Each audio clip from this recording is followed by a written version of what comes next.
Visual Studio Talk Show.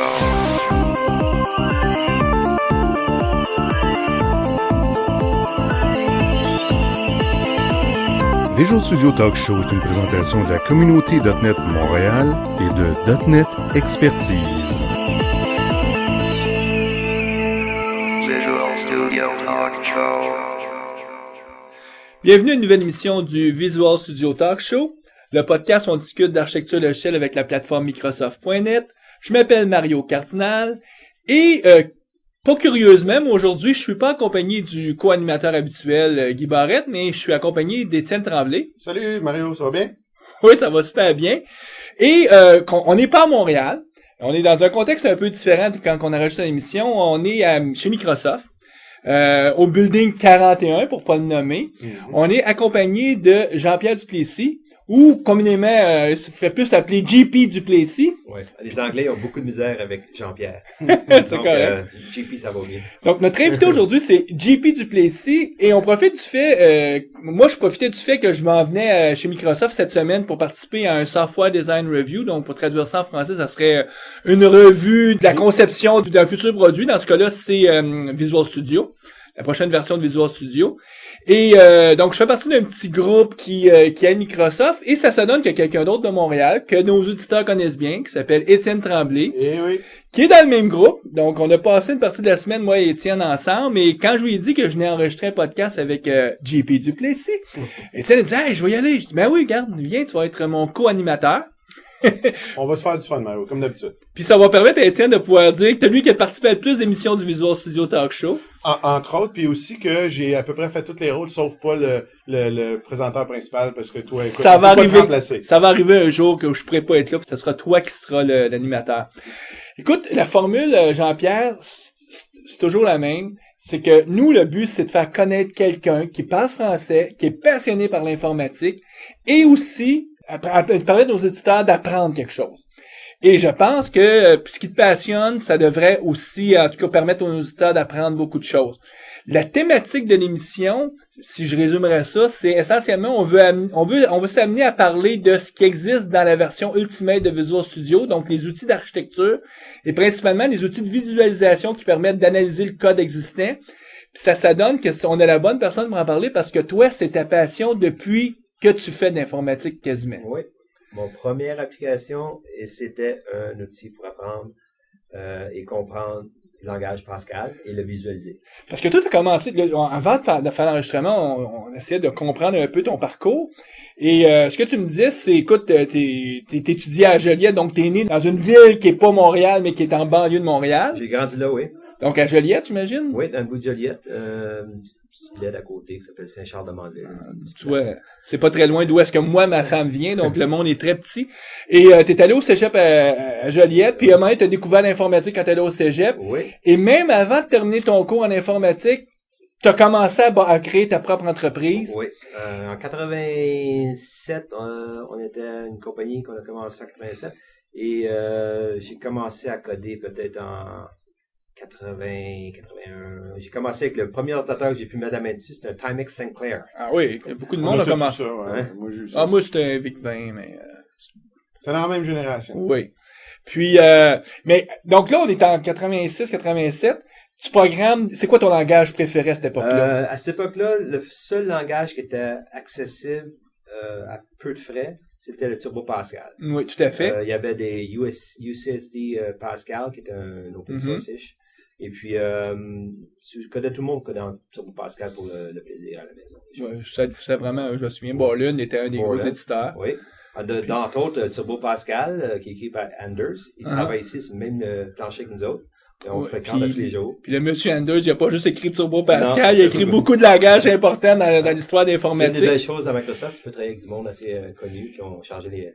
C'est ça qui est intéressant, parce que pour nos éditeurs là, qui disent bon, OK, il fait une émission avec Jean-Pierre Duplessis, là, le gars, il vient du Québec, mais aujourd'hui, tu travailles chez Microsoft, et pas dans n'importe quel groupe. Écoute, dans le groupe qui est au cœur de ce qui est créé l'outillage pour les développeurs, qui est Visual Studio. Puis, donc, ça revient. Donc là, on est en 87. tu pars dans l'entreprise et le premier produit que tu veux faire, c'est un produit d'analyse de code, si je me trompe pas. Ouais, le premier produit qu'on a fait, c'était un programme qui était écrit avant ça en Turbo Pascal. Après ça, on a la première application qu'on a écrit en Windows, c'était ProStruct, qui était 100% écrit en C. Puis sa job, c'était de comprendre Pascal et le C. Donc finalement, mais t'analysais à ce niveau-là, au niveau du code source? Code source 100%. Et faut se rappeler qu'en 86-87, c'est Windows 1.0 qui est sorti. Ouais. Hein? Il y avait une totalité de 350 API calls dans Windows. Oui. 350. That's Ben oui. it. Au début, il n'y en avait pas beaucoup. Vous aviez le C et 300 quelques API. Pour vous donner un exemple de comment basic que c'était, là, le file open dialog, que tout le monde appelle une fonction aujourd'hui qui apparaît, il fallait que tu le codes au complet. Ah oui. Ah oui, chaque pixel, chaque bouton, le listage. Moi, j'ai pas commencé avec la version 1, j'ai commencé avec la 2.01. Puis je me souviens quand j'ai fait ma première application Windows, que je programmais en C, là, fallait faire, écoute, notre dispatcher, notre grosse book en C, Ça, puis on fait encore ça. il fallait relâcher le trait parce que par convention, on relâchait le trait pour donner la chance à notre application de Ça ramasser. s'appelle le Cooperative System. Ouais, au lieu d'être c'est parce qu'on savait que le OS à l'époque était pas, on n'avait pas chacun notre petit espace de temps que le C'est processeur. partagé. Donc, fallait être un bon citoyen. Mais juste moi, je me souviens écrire ton fameux about puis à faire apparaître ton dialogue, là, 2 semaines d'ouvrage. Puis là, quand ça apparaissait, là, t'étais comme, wow! Aujourd'hui, là, ça vient par défaut quasiment, là. On parle du temps où est-ce que programmer, c'était plus ardu. C'était moins ardu que ceux qui ont commencé au début en assembleur, mais c'était quand même assez Tu hardcore. pouvais coder en assembleur en Windows, les premières. Ben oui, tu pouvais mettre du code assembleur dans Non, ton tu peux code. commencer 100% d'assembleur, Pascal, assembleur et C. Ouais, C'est ben, le langage supporté. moi, j'ai pas fait d'assembleur. Ah, Moi non plus. version 1.0, c'était comme ça. Donc là, tu as ta compagnie, tu as un produit qui s'appelle ProStruct. Oui. Et qu'est-ce qui fait qu'un jour, parce que là, toi, t'as pas commencé il y a 2 ans chez Microsoft. Ça fait combien d'années que tu travailles chez Microsoft? Depuis 97, donc 13 ans. 13 ans. Donc là, pendant ces 10 années-là, de 87 à 97, t'es principalement ton propre propriétaire Ouais, de ta boîte. j'ai toujours dit, j'ai eu 2 boss dans ma vie. J'ai eu moi puis Bill Gates. OK. Donc c'est pas pire, hein? Puis c'était bon. Pendant 10 ans, on a eu du fun. On a écrit beaucoup de logiciels. Après ça, on a fait la consultation. On était une des premières firmes à faire du Windows au Québec. Je me souviens toujours que mon première version de Windows SDK, il a fallu le faire venir des États-Unis. C'était complexe. Ça arrivait sur des floppies, je pense une vingtaine de floppies. Pour aller les librairies et des choses comme ça. C'était assez complexe à programmer, mais... T'as connu l'époque, moi je me souviens de ça, d'avoir, tu sais, les fameux livres étaient blancs et bleus, Ouais. avec toutes justement les API, puis là, il y en avait 3. Mais là, tu avais toujours sur ton bureau au moins 2 livres, puis là, tu mettais de quoi pour tenir une page, pour t'en souvenir. En tout cas, tu sais, aujourd'hui, tout ça fait électronique, mais à cette époque-là, on programmait avec beaucoup de papier. Ouais. C'était un autre temps, C'était CompuServe à l'époque qu'on se servait beaucoup. Ben oui, je me souviens. D'ailleurs, ma première application que j'ai mis gratuite sur CompuServe, c'était un Stacto, créé pour Windows. Puis l'affaire qui était un petit peu spéciale, c'est que j'étais pour trouver qui commençait à jouer l'ordinateur au doigt en premier. Ouais. Je faisais tourner un 25 sous avec la face de la reine puis l'orignal de l'autre bord. Ah oui? Fait que le monde me disait, de quel country que tu viens, toi, parce que je reconnais pas la pièce de monnaie. Uh-huh. Puis c'était Ouais, parce que sur CompuServe, t'avais beaucoup d'Américains qui allaient chercher le produit. C'était une produit américain. Donc là, tu fais des consultations pendant une dizaine d'années, et à un moment donné, tu décides que tu veux... Toi, tu décides que tu vas aller chez Microsoft ou on t'approche ou... Ah, c'était un petit peu par hasard, mais j'avais quand même tendu un petit NAPA. J'avais envoyé mon résumé par une personne qui s'en venait chez Microsoft. Je travaillais pour une compagnie en tant que consultation, pour faire du Windows, justement. Mm-hmm. À l'époque, je convertissais pour quelqu'un une application en 16-bit puis 32-bit. Puis quelqu'un qui s'en va chez Microsoft, fait que donc j'ai dit mon résumé, tu peux le mettre quelque part, puis si quelqu'un le prend, ça sera pas pire. Sinon, ben, je peux plus que ça. Puis un an après, quelqu'un qui m'a téléphoné, qui m'a dit j'ai ton résumé ici, es-tu encore intéressé à... J'ai dit oui. Et puis ils m'ont descendu en avion, on a fait l'entrevue, et puis... T'as passé à travers le processus des multiples entrevues, parce que c'est... multiples entrevues, c'est un petit peu quelque chose que le monde est... Ils ont peur un petit peu de ça. Il y a un mythe, quasiment. Il y a un mythe, mais ça se fait, là. C'est pas quelque chose qui se fait pas, là. On est 95 000, donc il y Ça a doit se aussi faire, 200 000 personnes qui ont fait ça. Là. Ça se fait. Tout à fait. Puis, mais le mythe est quand même persistant. Puis, je pense que ça fait partie un peu de la mythologie de Microsoft de dire faut que tu passes 7 entrevues, puis faut que tu fasses du code sur le mur, puis tout le monde te regarde. Puis... Oui, faut que tu fasses ça, mais il y a une des variables pour passer l'entrevue qui est très nécessaire, puis qu'on regarde beaucoup à trouver dans le candidat, c'est la passion. Si quelqu'un rentre, il a beau un PhD, il a beau avoir un background super bon, s'il n'y a pas une passion quand il rentre, ça transpire pas bien. Faut que cette variable-là, c'est un minimum. Faut que tu aies une passion, puis il faut que ça transpire, faut qu'on le voit dans ta face. Puis ça paraît un peu, parce que les personnes de Microsoft avec qui on dit, le Christian, Joël, tout ça, c'est du monde très passionné, puis on peut voir que t'es très passionné aussi. Avant qu'on fasse l'entrevue, on parlait écoute, tu sortais, tu revenais, hey, j'ai ça, je vais vous montrer ça. On voit que même après toutes ces années-là, t'as encore le feu sacré. C'est pas une job, c'est une vocation. Ouais, c'est ça. Règle générale, en tout cas, les gens qu'on connaît, nous, qui travaillent pour le produit Visual Studio puis Team Foundation Service, c'est règle générale. En tout cas, je n'ai pas vu grand qui sont tous passionnés.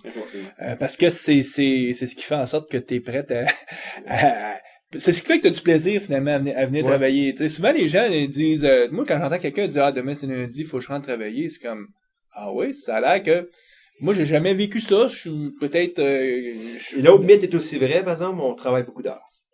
C'est peut-être une conséquence de la passion et le fait qu'on a beaucoup d'ouvrages à faire, mais le monde travaille assez.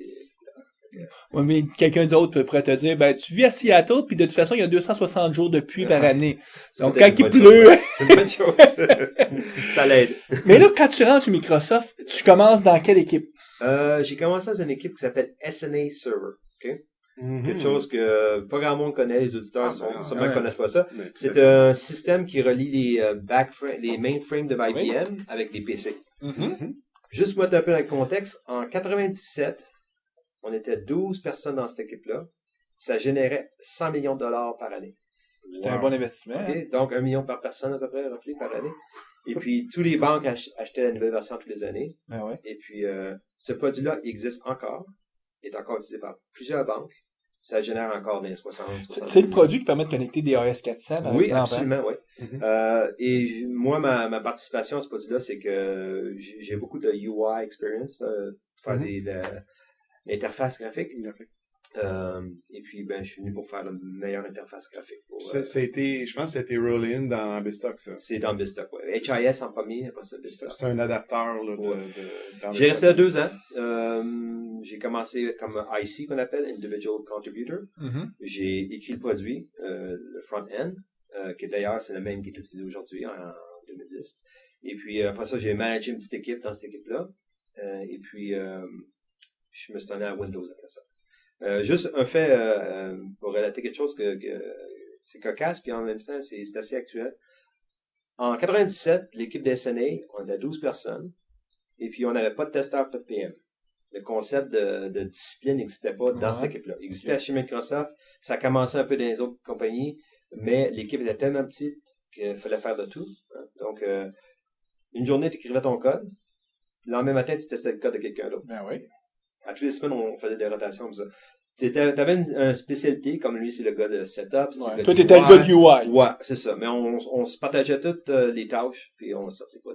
Aujourd'hui, 10 ans plus tard, 13 ans plus tard, même ça a commencé peut-être il y a 4 ans, le Scrum, puis les sprints, où est-ce que tout le monde participe, puis les disciplines sont comme effacées, puis Pour toi, c'est juste comme, OK, ils ont formalisé, ils ont documenté des choses qu'on faisait implicitement. Ouais, c'est intéressant. Et on les rend explicites, et c'est ce qui permet maintenant qu'on puisse qu'il peut avoir une adoption dans l'industrie, parce que tant que toutes les choses sont implicites, qu'il n'y a pas des noms, c'est un peu comme, souvent les gens disent, tel pattern, j'utilise ça depuis 25 ans. Je savais pas quoi, mais la beauté du pattern, c'est pas on découvre pas les patterns, c'est qu'on nomme, et on se crée un vocabulaire pour être capable de parler à un niveau d'architecture. Donc, dans la beauté d'un processus agile comme Scrum, c'est qu'on a mis des noms sur des rôles, on a mis des noms. Ah, c'est passionnant, c'est fantastique que c'est rendu la norme un peu en ce moment. Donc là, t'es pendant 2 ans, 3 ans dans cette équipe-là, et tu t'en vas après ça travailler sur le gros produit Windows. Ma passion là-dedans, c'était que je voulais passer d'un produit qui était Enterprise à un produit Consumer. OK. Je voulais shifter à ça. Mais t'es allé dans l'équipe Windows NT? Oui.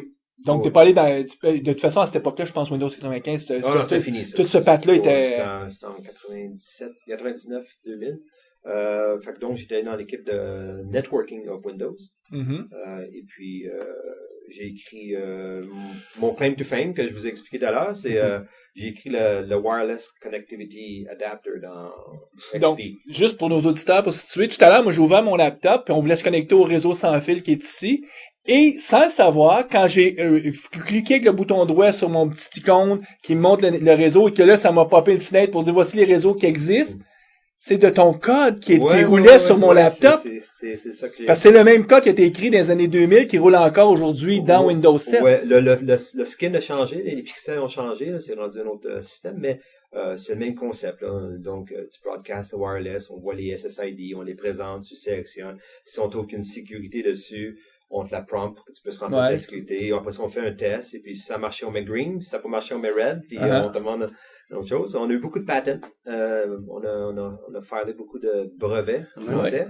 Excusez pour les auditeurs, mon français est un petit peu rouillé. Après plus de 10 ans à Seattle, à un moment donné, ça devient de plus en plus difficile. difficile. C'est quand même, tu peux même pas, faites-toi-en même pas avec ça. Même nous autres, des fois, quand on parle, on utilise des anglicismes aussi, là. Donc, je trouve que ton français est excellent. C'est difficile dans notre industrie de pas utiliser certains termes anglais des fois parce que le langage de base est quand même basé sur des termes qui sont anglais. Ça, c'est une très belle expérience dans Windows d'avoir fait travailler sur ce produit-là, le shipper.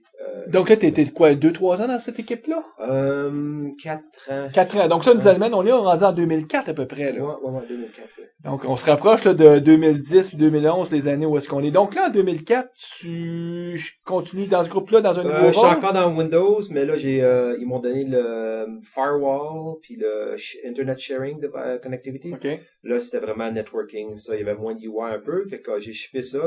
Puis, il faut vous passer dans l'époque, là, j'ai travaillé sur le firewall, la sécurité, à l'époque où Blaster a frappé Microsoft. Ah, ben oui, c'est vrai. Donc, c'est assez hot dans ce temps-là. Fait que, beaucoup de nuits blanches, puis beaucoup d'ouvrages. Je n'en doute pas. Okay. C'est une affaire que peut-être que c'est pas public, mais vous me donnez un petit fait, un fait. Une anecdote. Quand le Blaster a frappé... Juste pour les auditeurs qui comprennent pas, là, Blaster, c'était un virus qui s'est propagé à la grandeur de la planète, puis qui a affecté beaucoup de monde qui roulait le système d'exploitation Windows, entre autres. Ouais, la chose qui est un petit peu qui est dure à avaler pour nous autres, c'est que le firewall était dans Windows XP. Oui. Mais le monde ne faisait pas le checkbox pour le mettre actif. Okay. Si le checkbox est actif, Blaster ne pouvait pas rentrer. Donc, si vous auriez eu comme approche de dire on barre tout en premier, puis là, toi, tu viendras débarrer, ça n'aurait jamais existé. Ça n'aurait jamais existé. Par contre, le monde a dit ouais, mais là, telle application ne marche pas parce que le port est fermé ou faut que tu l'ouvres à la main. Mais c'est ça qui se passe aujourd'hui, de toute façon. Oui, à cette heure, c'est rendu même. On a accepté le fait que les virus peuvent rentrer, on veut faire une défense, après ça, on ouvre les ports. Mais dans ce temps-là, c'était quelque chose de nouveau. Les ports feu, là. Donc, dans ce temps-là, juste l'anecdote encore, je peux revenir à ça. Tout le monde chez Microsoft devait aller faire du tech support quand c'était arrivé. Ah ouais. Donc, ça allait du premier gars qui a commencé à travailler jusqu'au VP, là. On s'en allait dans le tech support qui était à Sammamish, qui est maybe à 15-20 minutes d'ici. Tu t'en vas dans le tech support, tu te mettais un petit micro sur la tête, tu prenais le téléphone qui allumait avec une lumière rouge, tu faisais ces pitons. Hello, Microsoft, how can I help you? Et puis là, le monde répondait. Je vous mens pas, j'ai passé une journée au complet et j'ai réussi à passer seulement 4 personnes, 4 dames de 60-70 ans et plus, qui voulaient débarquer leur virus pour arranger ça. Puis des très belles conversations, le monde était quand même assez gentil, c'était assez spécial. Mais troubleshooter au téléphone, expliquer à madame comment il faut qu'elle aille dans tel panneau et puis vous voulez... Ben là, toi, je viens t'amener un ordinateur. Parce que moi, pour avoir fait ça, parce que on finit tous à un moment donné à supporter les gens de notre famille proche. Oui. Pour l'avoir fait, la façon la plus simple, c'est quand toi, tu as un ordinateur puis tu fais des actions, tu dis là, tu devrais voir ci, tu devrais voir ça. Oui, mais faut vous mettre dans la conséquence que dans le temps, le Blaster, le virus, quand il est rentré, là, il permettait pas à loguer. Tu pouvais même pas loguer quand le virus embarquait. Il fallait que tu dises à madame, Ctrl Delete tout de suite, Ctrl Shift Escape tout de suite, faites ça, kill, allez tuer cette tâche qui roule en ce moment. OK, là, on est prêt. Ça, il fallait que tu fasses juste se rendre là, ça prenait peut-être des fois 30 minutes avec quelqu'un qui était âgé. Oui. Ben, n'importe qui commence, c'est dur. Et puis, la transition, il fallait qu'elle se fasse en dedans de 2 secondes. Donc, c'était un challenge. Mais c'est quand même intéressant de voir que tout le monde a participé à faire arranger ce problème-là. Puis là, on est correct à cette heure. La sécurité, c'est... Puis, c'est-tu à peu près à cette époque-là, à un moment donné, où est-ce que il y avait eu un mot d'ordre de dire, OK, tout le monde arrête le développement et pour 2 mois, vous allez tous passer à travers un programme. On a un cours. Security, le livre, je l'ai encore à mon bureau. Oui, le gars a même fait un 2e livre. Michael Howard, ouais. Mm-hmm. Et puis, ça, c'est un très bon livre. Il y a eu des très bons cours. C'est la Bible. En tout cas, le livre de base que tu devrais lire pour apprendre à comment sécuriser. Tout le monde devrait faire ça, ouais. Mais ça a marché, ça a collé. Tout le monde sont security minded, qu'on appelle. Là, puis, Mais il y avait eu un gros incitatif avant. Si tout le monde a passé à faire du sport, ils se disent, ouais, c'est pas si c'est tellement plaisant comme expérience, on devrait peut-être rendre nos produits plus sécuritaires. Ouais. Eh bien, c'est fait. On a un bon pare-feu en ce moment, puis ça marche bien. Oui, puis bon... Le monde se pose même plus de questions. Ça fait la job, puis c'est sûr qu'on peut acheter des third parties qui font ça, là, mais en général, le maman-papa, là, surtout avec le Security Essential aussi, là, qui est sorti, là, pour maman-papa. Le plus gros problème en ce moment, c'est les users. Il y a un bouton qui apparaît. Cliquez ici pour que je formate votre hard disk. On dit oui. Ouais, il n'a pas dit pourquoi il fait là. Mais ça, c'est du social engineering. C'est ça. C'est un autre type de virus. Pas faire grand-chose, je pense. Ça, malheureusement. Donc là, autour de 2004-2005, t'es toujours dans l'équipe... Est-ce que tu restes encore dans l'équipe Windows ou quand est-ce qu'il va se faire le saut? Je suis dans Windows, puis je manage une petite équipe, et puis mon patron, à l'époque, lui, devient on appelle ça un POM, ici. Là. Il va manager l'équipe de Visual Studio. Et puis, son équipe est gros, il y a 160 employés. Il dit, j'ai une petite équipe que j'ai 3000 bugs à régler avant qu'on ship le produit. JP, tu veux-tu venir m'aider? On va former une petite équipe, puis je vais donner une équipe. Faut régler ces affaires-là. Fait que là, j'ai suivi, j'ai embarqué, j'ai une passion pour les outils. L'autre chose que je voulais régler, c'est que je voyais beaucoup de monde ne pas utiliser Visual Studio en tant qu'éditeur. Puis quand je demandais pourquoi, il dit il manque tel feature, ça c'est pas mon goût, ça c'est pas mon goût. J'ai dit, moi, on va aller régler ça, ce problème-là. On va essayer de régler que quand on va finir Visual Studio, le monde ne pourra pas dire qu'il y a un meilleur produit ou il y a un meilleur éditeur, je veux qu'il utilise le produit Visual Studio. Donc c'est un incitatif pour moi. Fait que je fais la transition à Visual Studio. Il me donne une équipe d'une 20aine de gars, 25 gars. Et puis, OK, le but c'est de shipper ce produit-là, Visual Studio 2005. Okay. On a 3000 bugs. On embarque là-dedans, on se roule les manches, puis on commence. 1 an et demi, 2 ans plus tard, on ship le produit. Donc, c'était le core de Visual Studio que j'avais. Nous autres, le jargon interne, c'est VS Core qu'on appelle. Ouais. Donc, le cœur. Tout ce qui est le cœur, les écrans d'édition, l'intelligence. Quand tu tapes devenv.exe, là, c'est l'exe lui-même là, qui fait partie, qui load tout après. Là, c'est le core. Là, est-ce que tu as travaillé sur la version 2005 ou sur le produit de la version 2005? 2005. Donc, on est comme en 2003, 2004. 2004, ouais. Là, parce qu'on je suis en 2006. Fait que du 2 ans, c'est à peu près ça.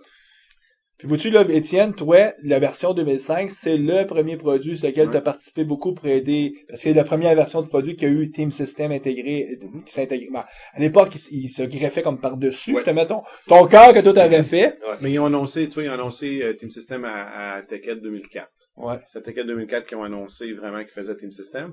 Puis, moi, j'étais ici à Redmond pour 3 mois. Ça s'appelait Rosario, je pense. Ouais, ça. Moi, j'étais ici pour 3 mois à l'époque pour un stage avec EDF, tout ça, puis je me suis impliqué avec les équipes de Microsoft aussi à ce moment-là. D'ailleurs, à ce Building C ou Building 41, là, où est-ce qu'on est, là, j'ai parlé avec du monde de l'autre côté, des testeurs, tout ça. Puis c'est là que je me suis vraiment impliqué avec la gang, puis que c'est à cause de ça que je suis un peu devenu MVP aussi, tout ça. Là. Fait que, je te connaissais pas à l'époque. On serait peut-être rencontrés. C'est peut-être venu un corridor. Peut-être mangé un moment donné passé dans la même ligne à la cafétéria, ça mais... se peut très bien, ouais. On a une affaire qu'on appelle Partners Lab. Parce que Visual Studio, je sais pas si tout le monde sait comment ça marche, mais c'est un extended system. Donc, on part avec un cœur, et puis on rajoute les langages dessus, VB, C#. Et puis, d'autres parties, des third parties, peuvent rajouter des fonctionnalités dessus.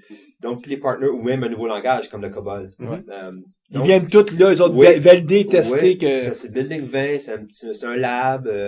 on wine and dine, on la bouffe. On est allé souvent au Building 20. Ouais. Ouais. Très souvent. Puis même le Building 25 qui est juste à côté, il y avait aussi un partner. Il y avait beaucoup de partners qui avaient des bureaux même dans le Building 25. C'est ça, même EDS qui était là, parce qu'à l'époque, j'étais avec EDS, moi. Donc, on avait un building là. On avait un bureau dans ce building-là. Fait que j'étais allé souvent dans ce building-là, au Building 25, là. Fait que, Ben ouais. comme je te dis, on s'est peut-être rencontrés. Ben oui, j'étais dans le Building 25. Ah oui? Je suis sûr qu'on s'est croisés. Mais faut pas oublier tout ce qu'on fait, c'est on code. On est devant l'ordinateur, on voit pas personne. Ouais.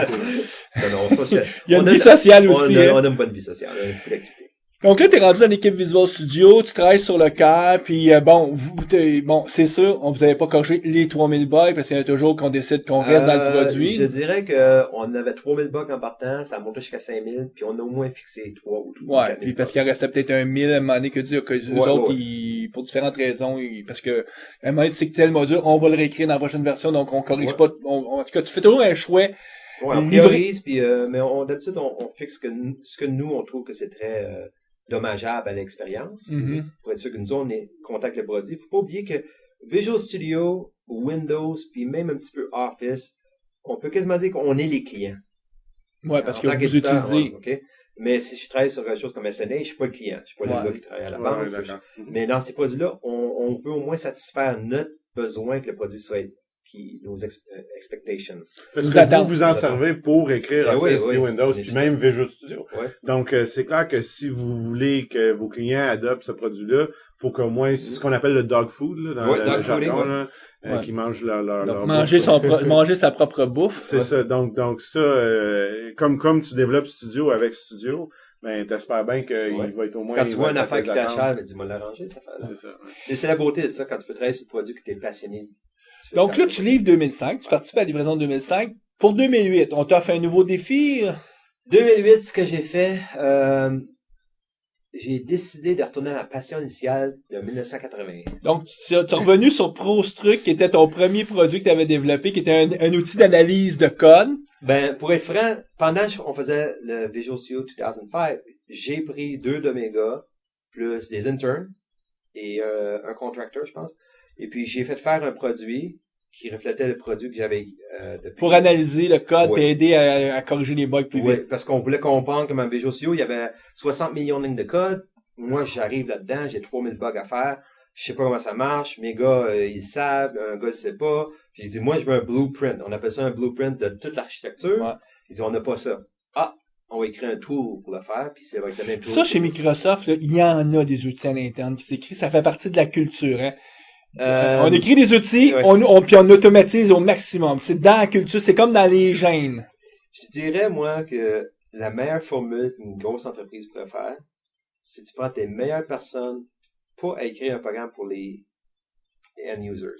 Tu prends des meilleures personnes, les plus seniors, tu les fais écrire des outils qui vont permettre à tout le monde d'écrire des meilleurs produits pour les customers. Parce que la valeur est décuplée. C'est de levier. Fait de levier. Donc là, toi, tu te bâtis un outil pour essayer de comprendre. Ouais. Ça va t'amener de fil en aiguille à créer quelque chose qui un jour va se retrouver comme une fonctionnalité dans Visual Studio, aujourd'hui dans Visual Studio Ultimate. Oui. Quand j'ai écrit l'outil, je pensais pas qu'un jour on écrirait ce produit-là. Je me suis dit, peut-être dans le futur, là, c'est pas quelque chose, c'est quelque chose. T'avais un besoin pressant, toi, c'était comme, je veux corriger des bugs, puis. J'avais des aspirations de le voir un jour, mais je pensais pas que ça arriverait si vite que ça. Donc, on écrit le produit, je l'utilise pour comprendre comment ce produit marche. Et puis après ça, pour VS 2008, j'ai dit, bon, moi, je serai pas sur le produit, je veux continuer l'outil. Donc, pour Visual Studio 2008. J'ai pris, on appelle ça un incubation team. Je me suis fait une petite équipe de recherche.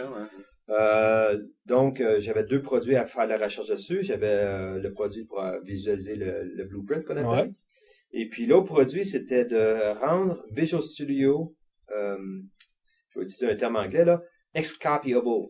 Ça veut dire que on n'a pas besoin de l'installer. Le déploiement, n'a pas besoin d'un setup. Tu l'installes tout simplement en copiant ton le code. Ça, c'était un besoin beaucoup que les applications web avaient. Parce qu'entre autres, tu sais, ils étaient habitués, eux autres, beaucoup de monde faisait du web, mettons, avec du PHP, ils sont habitués que tu déposes dans un répertoire puis ça fonctionne. C'est ça. Donc, j'ai fait ça comme la recherche, on a prouvé que ça marchait, on l'a à l'interne, on utilise ça. Peut-être qu'on va avoir ça un jour pour les customers, mais pour l'instant, c'était pour un besoin interne. en faisant tout ça, on a amélioré l'autre outil qui nous permet de faire comprendre le code pour qu'on puisse faire cet outil-là pour pouvoir avoir le but de deployment sans installation. Donc, pour ceux qui sont venus au User Group quand j'ai fait la présentation sur les outils d'architecture, en fait, en 2010, là, l'outil qui visualise, qui fait les lignes entre chacun des modules puis tout ça, là, c'est de cet outil-là qu'on parle, là, que j'en Bon, ça, c'est comme un précurseur. Là, quand on a vraiment fait on a formé une équipe avec l'équipe de Hawaii. Donc, en 2008, est-ce que tu as déjà créé une équipe on parle-tu pour la livraison de 2008 ou pour la livraison de 2010? Là, 2008 se livre. Je fais de la recherche. 2008 se livre. Là, on commence 2010. En 2010, il va y avoir quelque chose qu'on appelle Progression. Qui est le nom de code de ce produit. Nom de code tous les produits chez Microsoft ont des noms de code. Oui. C'est le fun, des fois, comment les noms de code se trouvent. Cela est intéressant parce que le nom de code se retrouve dans le produit. Si vous faites un directory search, Progression Star, vous allez voir au moins une dizaine de DLL. Parce que le nom de code est encore dans les noms de DLL. Ben, le nom de code fonctionne encore avec le but du produit qui se trouve la progression de ton comprendre et évoluer ton code, donc la progression. Parce que c'est ça, là, toi, c'est sur quoi tu travaillais, tu as fait de la recherche pendant 2-3 ans, et là, après ça, vous avez dit, on va je sais pas si ça se dit en français, mais on va productabiliser. Productize. Donc, on va faire un produit de cette recherche-là, puis qui est pas un tâche simple, parce que faire de la recherche, tu veux juste prouver de quoi, mais quand tu veux faire un produit, là, il y a du travail, hein, c'est un peu la loi de Pareto. Ça prend juste 20% de l'effort prouvé, mais il reste 80% pour vraiment dire on fait la vraie chose. Oui. Dans ce cas-ci, ça a pris beaucoup de pourcentage. Donc là, tu as une équipe qui est à Hawaii. Donc, c'est une équipe de quelqu'un d'autre qui avait le même but. Okay. La même chose. Donc, on a mis les deux idées ensemble. On a tous les deux le même but. Lui, on appelle ça, il a funded. Donc, il y a une équipe, l'argent, il s'en va de l'avant. Lui, est-ce que c'est quelqu'un qui est chez Microsoft? Oui, absolument, oui. Mawson, son nom, c'est Mawson. Donc, lui, il commence l'équipe, et puis après ça, par l'entremise de contact, on se rend compte qu'on travaille sur le même produit, j'embarque dans son équipe, on travaille 2 ans comme des fous, et puis on livre le produit qui est dans Visual Studio Ultimate. Si on explique un peu l'architecture de ce que vous avez fait comme outil de visualisation, grosso modo, il y a une partie d'analyse, mais à un moment donné, ce que vous allez produire, c'est un fichier XML, qui a l'extension DGML. Oui. D voulant dire probablement Directed Graph Markup Language. Okay, donc DGML pour Directed Graph, donc des graphes dirigés, parce que grosso modo, c'est ça, c'est un outil pour être capable de présenter l'information sous forme de graphes, donc avec des nœuds et des liens. Oui. Et donc, ultimement, tu as un gros fichier XML, et après ça, vous avez fait un outil de visualisation qui prend ça et qui est capable de le représenter dans une fenêtre. Oui, avec plusieurs algorithmes de layout. En français, je m'excuse encore. Ouais, donc avec le DGML, si tu décides de choisir une façon de le représenter, donc un layout, je sais pas comment le traduire en français, mais mettons si tu décides je voudrais l'avoir disposé de façon gauche à droite, c'est une vue ou une disposition. Ouais. Donc si tu appliques la disposition plus le fichier DGML, lui c'est comment le présenter. Ouais. L'un des gros avantages qu'on a dans notre version de notre graph, ça s'appelle un graph quand tu le regardes, c'est qu'on a le concept de groupe qui est pas vu nulle part. J'avais pas encore vu ça avant qu'on l'invente. Là. Parce que en faisant ça, vous avez demandé beaucoup de brevets. Je sais que Microsoft sont très forts pour breveter tout ce qui peut être brevetable. Oui, on a eu des bons brevets là-dessus. C'est assez innovateur dans le sens que tu peux prendre un graphe qui visuellement ne serait pas représentatif parce que c'est trop d'informations, tu peux rien comprendre. Puis en faisant des groupes, on peut prendre, mettons, une vingtaine de nœuds, les mettre dans un groupe, puis les collapses. Ouais, donc les fermer les les nœuds. groupes. Donc ça réduit le white noise. Ouais. Okay? En faisant ça, tu peux comprendre des fichiers qui ont 10 000 nœuds, et puis le rationaliser comme il faut. Tu peux comprendre comment ça marche. Sans ça, c'est un peu complexe. Ça, c'est une des nouveautés qu'on a réussi à... Innovation qu'on a réussi à mettre. C'est ça d'ailleurs qui est intéressant quand on a l'outil Ultimate avec les outils d'architecture. Donc quand tu utilises par exemple ce qu'on appelle le Architecture Explorer dans le produit, donc tu dis je veux voir par exemple tous les espaces de nom, je veux voir toutes les composantes. Ben puis là lui il va te présenter les composantes, donc les DLL que tu as, les EX que tu peux avoir dans ton produit ou les sites web parce qu'aujourd'hui même le produit porte les sites web. Et il va te montrer des liens. Puis le lien va être plus gros s'il y a une dépendance plus forte ou plus petit. Puis tu es capable de te promener et naviguer entre les différents liens. Et surtout, ce qui est intéressant, tu peux choisir des layouts, il va te présenter l'information et tu peux même, toi-même, manuellement déplacer des nœuds pour repositionner l'information pour être capable de la voir. Et comme tu disais, la grande puissance de votre outil de visualisation, c'est que tu peux prendre une vue, parce que le cerveau humain est limité, hein. On dit toujours quand tu as plus que 7 plus 2 informations à l'écran, c'est difficile pour nous faire. Donc, si je t'en montre 300, tu comprends rien. Mais si je réussis à te redire ça, mettons, on peut, jusqu'à une vingtaine, parce que les gens les plus intelligents sont capables de gérer probablement une vingtaine d'éléments en même temps. Là, on est capable de faire du sens. Pour ça, là, tu exploses. Là, tu dis, ce boîte noire-là, je vais l'exploser. Puis là, si j'ai encore une dizaine d'éléments, je peux chacun exploser. C'est la vieille stratégie de gestion de la complexité que le cerveau humain a intuitivement, qui est celle de diviser pour régner. Donc, vous avez implanté ça dans le produit de visualisation. Mais ce qui est intéressant, je te coupe, Jean-Pierre, mais ce qui est intéressant aussi de ce produit-là, c'est que tu peux partir de code existant, donc du brownfield, comme déjà, puis de reverse engineer tout le visuel dans les graphiques. Puis quand tu veux juste t'approprier un code base, parce que souvent, je pense que c'est pour ça que tu as écrit tes applications de toute façon, tu veux t'approprier un code base pour dire c'est quoi que ça fait cette affaire-là, tu sais. Souvent, c'est très, très ardu de par où je commence, tu sais, je vais exécuter l'application, je vais voir où ça démarre, tout ça. Mais en faisant avec ces outils-là de visualisation, ça nous permet de dire facilement, comme Mario le décrit, tu sais, avec une dizaine de boîtes, peut-être un peu plus, de dire ah ok le début il est là, ça s'en va à telle place, tout ça. Puis c'est ça, je pense, qui est la force, c'est qu'on peut partir de n'importe quoi puis nous donner qu'est-ce que ça a l'air à ce moment-là. Donc parce que souvent puis ça on peut rentrer dans une discussion par rapport à la documentation. C'est difficile de documenter des logiciels. On sait tous que la documentation, souvent, c'est mis de côté. C'est fait à la dernière minute. Puis avec des outils comme ça, ben ça te permet quand même à la fin de dire je vais produire un moindre de documentation pour que le monde un peu comprenne ce qui se passe. Tu vois, tu sais, le mot archéologie, c'est ce qu'on fait. On comprend tout ce qui existe en ce moment. Et comme je vous ai expliqué avant l'émission, on a même un module qui va permettre d'associer qui a travaillé sur quoi dans le code source. Donc, ça peut donner aussi qui a travaillé sur quel binaire. Et puis, on a même une géolocation, ce qui pourrait dire telle personne a travaillé dessus et l'autre personne qui a travaillé dessus, elle habite au Brésil.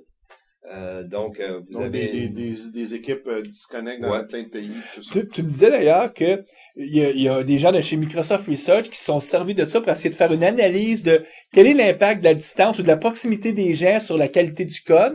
Et même la personne qui a publié le papier s'est rendu compte, a pu démontrer que plus les gens étaient éloignés, mettons, du cœur, ou en tout cas de où est-ce que se prenaient les décisions, je sais pas si on peut appeler ça comme ça. Plus deux équipes sont distantes l'une de l'autre, plus que de chances qu'il y ait des bugs. Des bugs. Donc, parce que finalement, ce que ça dit, ça, c'est que il y a une grosse partie des bugs qui sont dus à un problème de communication. Qui sont dus au fait qu'il y a un flou, puis le flou se transmet et se concrétise en créant des bugs. Puis ça, c'est vrai quand tu es dans deux buildings différents sur le même campus. Au même endroit. Okay?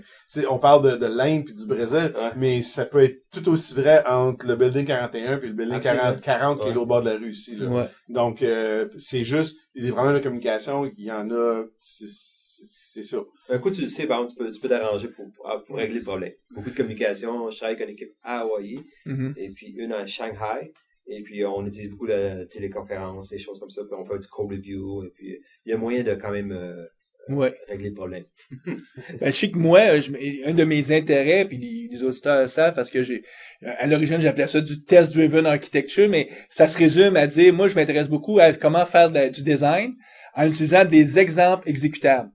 Donc, comment être capable de dire, voici les éléments importants, donc mes décisions d'architecture les plus importantes, je vais les exprimer en forme d'exemple. Puis après ça, je vais être capable de rerouler ces exemples-là sur mon implémentation pour dire, l'implémentation, est-ce qu'elle respecte mon intention que j'avais mis dans les exemples? Vous avez livré 2010. Oui. Vous préparez à livrer une version prochaine. Donc, il y a des choses que tu pourras pas nous dire parce qu'il y a des choses qui sont pas publiques. Mais grosso modo, t'es encore dans des choses qui te passionnent, qui ont des liens aussi avec toujours. Mais on vient de livrer aussi la section Native Support pour Visual Studio Donc, Ultimate. ceux qui ont du code C++, là, Étienne parlait de projets existants qui ont des des centaines de milliers de lignes de code. Il y en a du C++. Tous les jeux sont en C++. Il y a beaucoup il y a toutes les grosses applications. D'ailleurs, commerciales sont c'est en tellement C++. gros, le code source de C++, que j'ai réduit le goal de notre produit. En ce moment, ce que tu fais, c'est que tu pars une page blanche de Architecture Explorer, Ouais. rien dessus. Tu t'en vas dans tes fichiers, tu prends tous les binaires que tu veux comprendre comment est-ce qu'ils fonctionnent, faire de la Ah oui, c'est reverse ça. engineering. On a vu, c'est que là, tu as include file. C'est comme la façon, c'est que tu vas inclure des fichiers. Tu peux Mais inclure les en fichiers, fait, non, tu peux inclure un point H là, en C++. Ok. là. Ouais. mais tout ce que la version qu'on a en ce moment qui est super fun pour démontrer la reverse engineering, Ouais. tu prends un DLL ou un exit, tu le drags dessus la Puis là, il va le faire là, directement. il montre les dépendances de tel exécutable dépend sur ces 3 DLL-là. Et voici pourquoi. Parce que la fonction A consomme la fonction B de l'autre DLL en bas.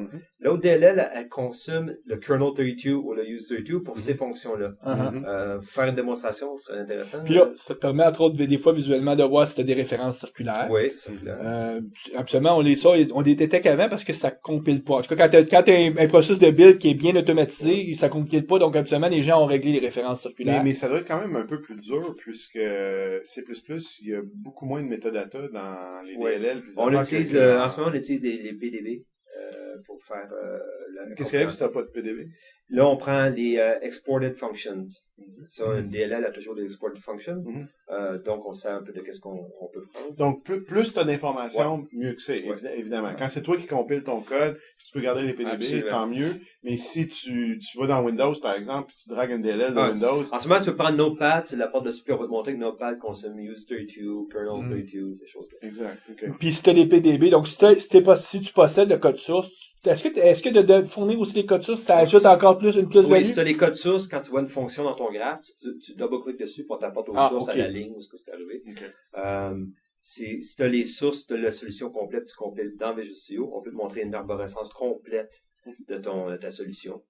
Avec le namespace, les classes, les méthodes. Ça, excuse-moi, ça va rendre le monde super content. Parce qu'il y a beaucoup. Moi, j'ai fait pas mal de présentations dans les derniers 6 mois là, sur les outils d'architecture, entre autres, puis tout ça.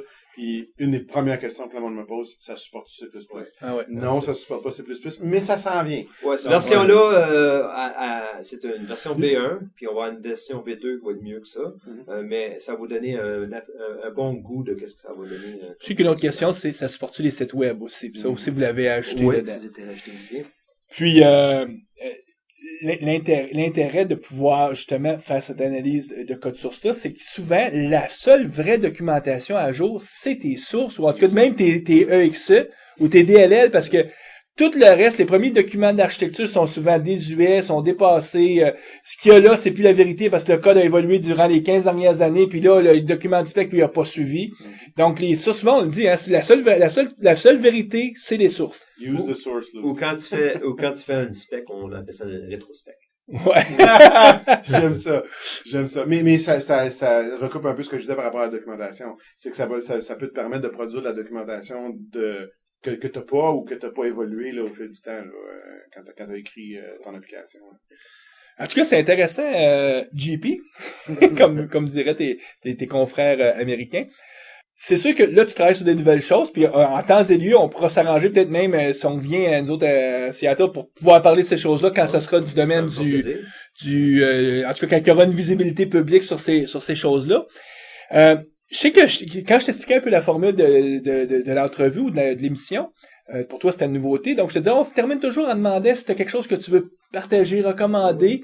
Puis tu te dis, il y a un livre que je demande à près à tous les gens de mon équipe de lire. Puis tu as même amené le livre, donc je vais te laisser le présenter, ce livre-là. Ouais, c'est un petit bouquin que j'ai mis la main dessus par pur hasard. Il était dans un couloir à côté d'une photocopieuse. Il y en avait une pile, puis je sais même pas qui les a mis là. Puis je l'ai amené chez nous ce soir pour le lire. Puis j'ai ouvert la première page, j'ai lu 2 premières pages, puis je l'ai fini la même fin de semaine. C'est un petit livre, c'est à peu près... Quoi, 150 pages, 125 pages? 140 pages là. Et puis le titre du livre s'appelle Raving Fans. Donc c'est pas un livre d'informatique. Absolument pas. C'est un livre 100% axé sur satisfaire les clients. Et comment mesurer qu'un client est content? Nous, on va mettre le lien sur la page. Donc, ceux qui sont intrigués, parce que, grosso modo, ça t'explique comment faire en sorte que tes clients, ils ont pas juste, tu sais, que tes clients, tu ne livreras pas juste des fonctionnalités, mais tu vas livrer une valeur telle que les gens vont devenir des fans de ton produit. Ouais, de n'importe quel produit.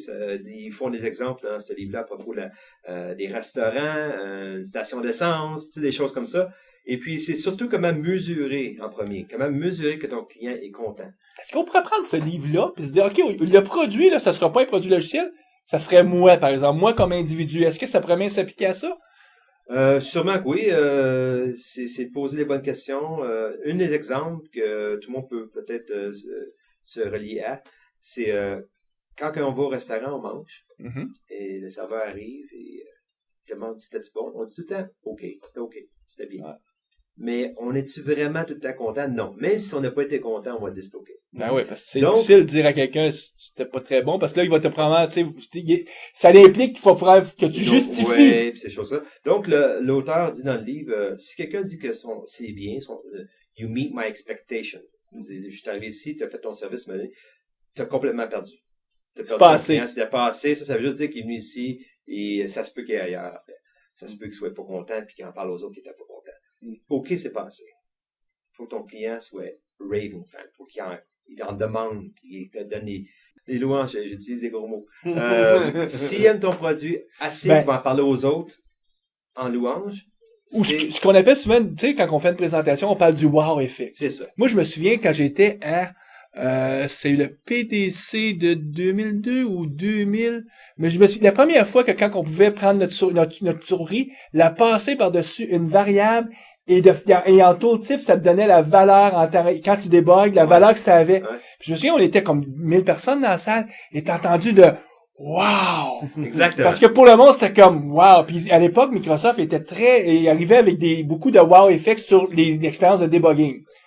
Ce qui est correct parce que c'est un sérieux problème débugger. Moi, j'aimerais ça que Microsoft travaille plus fort pour peut-être nous rendre un wow effect sur l'expérience de conception. C'est-à-dire, crée pas le bug, t'auras pas besoin de le réparer. Mais bon, dans notre industrie, on est encore dans un modèle où on cherche à réparer les bugs par après. Mais puis Microsoft a fait beaucoup d'outils qui ont servi à ça, puis il y a eu beaucoup de wow effect. Donc, c'est ça que tu dis. Oui, c'est ça. Faut que tu mesures. OK, c'est pas assez. C'est wow. Faut t'entendre wow du client. Écoute, on va mettre le lien. Nous, on te remercie. On fait une petite courte pause pour revenir avec les actualités qui, cette semaine, seront faites par Étienne Tremblay, contrairement aux semaines suivantes où est-ce qu'ils sont faites avec Guy Barrette. Assistez aux rencontres de la communauté .NET Montréal afin de parfaire vos connaissances des technologies.net et afin de faire du réseautage. Pour l'agenda des rencontres, veuillez consulter le www.netmontréal.com. .NET Expertise est un réseau de consultants indépendants et experts dans les technologies Microsoft.net. N'hésitez pas de consulter un de nos experts en visitant le www.net-expertise.com. Les actualités avec Étienne Tremblay. Ben, bonjour tout le monde. Ça a été une expérience pas mal intéressante d'être le co-animateur. Ben oui, t'as pas pu dire grand-chose, hein, pauvre Étienne. Ben, Mario, comme d'habitude, t'as pris tout le plancher, puis c'est bien normal. Écoute, il y a quelques affaires cette semaine qu'on voulait mentionner. En fait, Microsoft a finalement parlé de son Content Delivery Network pour Azure, donc les prix... ça, c'est de l'information qu'on a reçue par email de Guy Barrette, qui est à Montréal présentement, mais qui nous a envoyé, lui, ses actualités à distance. Ses actualités à distance, et puis l'autre que j'avais, moi aussi, que j'avais remarqué, c'est que Microsoft a sorti finalement la version finale des outils Silverlight 4. Qui permettre de faire des rich internet applications. C'est ça. Donc, les RIA services, entre autres, et les outils qui s'intègrent à Visual Studio 2010. Il y a aussi, évidemment, cette semaine, si vous écoutez ça pendant la semaine, TechEd 2010 à Nouvelle-Orléans, c'est cette semaine. Donc, ce qui est bien intéressant de TechEd, en fait, qu'on peut écouter à distance, c'est les keynotes. Ouais. Donc, si vous avez la chance de vous arrêter quelques minutes durant votre journée puis d'écouter un peu les keynotes, c'est bien intéressant parce qu'ils font beaucoup d'annonces. Puis comme il n'y a pas de PDC cette année, je m'attends qu'ils vont annoncer beaucoup de choses. Potentiellement, ils vont révéler des affaires qui normalement auraient peut-être révélées au PDC à la fin de l'année, mais là, ils vont peut-être profiter du fait que que c'est la grosse conférence cette année pour peut-être On verra. révéler quelques affaires, mais sûrement qu'ils vont parler de Visual Studio, tout ça. Là, Historiquement, c'était pas la place qui s'annonçait le plus de choses. Mais comme je te dis, mais comme il n'y a pas de PDC, à mon avis, ils vont peut-être en parler un peu plus d'affaires. Là. Ben, je sais qu'est-ce qu'on parlait avec Jean-Pierre, là, de justement le support pour C++. Ça va être officiellement annoncé à Tekken. Donc, il y a aussi le fait que SQL 2008 R2 est maintenant disponible sur MSDN, tout ça. Puis, il y a eu un événement d'ailleurs à Montréal la semaine passée, le launch de SQL 2008 R2. Donc, ça, il y a pas mal d'affaires intéressantes dans 2008 R2, là, surtout Power Pivot puis les outils là, c'est quoi le OData là, Ouais. qui est maintenant disponible dans 2008 R2. Donc, regardez ça. Là, si Donc, vous avez la chance pour publier ces données avec une interface REST. Ouais, puis ils ont montré, par exemple, un exemple avec la ville de Edmonton là, qui publie toute leur parc, toute l'information sur leur poste de police, leur tout ça, là, c'est tout disponible maintenant en haut data sur le web. Puis tu peux consommer ça avec un web service puis faire la visualisation que tu veux de ces données-là. Fait que c'est quand même intéressant. Là. Fait que c'est un peu ça cette semaine. C'est pas une grosse semaine, mais Dans la communauté.net, au mois de juin, la dernière conférence de l'année, c'est le 16 juin. puis on a notre ami Jesse Liberty qui va faire une 3e tentative pour venir à notre Qui groupe. travaille chez Microsoft, qui est basé à Boston. Puis lui, il va venir nous parler de quoi? Il va venir nous parler de Silverlight 4, MVVM, puis utiliser les patterns de test-driven development en faisant du Donc, MVVM. principalement, il va expliquer le patron de conception, qui est le modèle View Model. Là. Qui est vraiment une affaire spécifique à Silverlight. Là. Non, tu peux l'appliquer aussi À dans... d'autres, mais c'est plutôt la gang de Silverlight qui utilise ce pattern. Ouais, puis WPF aussi. Donc, à quelque part, dès que tu découpes ta présentation souvent avec des markups, puis le MVVM peut être une façon intéressante. Mais je dirais que ça s'applique bien, en tout cas, avec quelque chose qui est basé sur comme du XAML, là, Effectivement. Donc, merci beaucoup de m'avoir invité pour être co-animateur, même si je n'ai pas fait une grosse job, j'étais quand même là, puis c'était agréable de parler avec JP puis toi là ici. Moi, je suis hyper content d'avoir pu faire ta rencontre, parce que, écoute, moi, j'aime ça que les gens qui sont passionnés, puis c'est clair que t'as du fun, t'as du plaisir à faire ce que tu fais. Ouais, c'est une belle business. On est dans... Ouais. C'est bien Donc, fun l'informatique. C'est ça qui est plaisant, hein, à quelque part. À un moment donné, on trouve la compagnie où est-ce qu'on peut s'épanouir, puis là, bon, on va de l'avant. Puis il faut dire que là, tu es dans une organisation qui a assez de moyens, puis te permettre de pouvoir faire des choses On intéressantes. travaille avec des personnes assez brillantes, mais aussi assez passionnées, puis qui reculent devant rien. Si un problème est trop gros, ils vont chercher une personne qui connaît le produit ou le problème à résoudre, puis on se met ensemble, puis on résout le produit. Oui, hein. Faut absolument, quand on a un problème, se relier sur d'autres personnes s'il faut. Participer. Mm-hmm.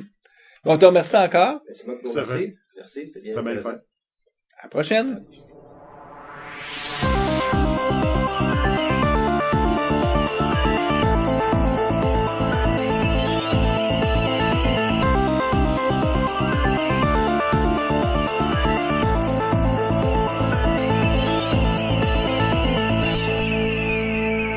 Visual Studio Talk Show.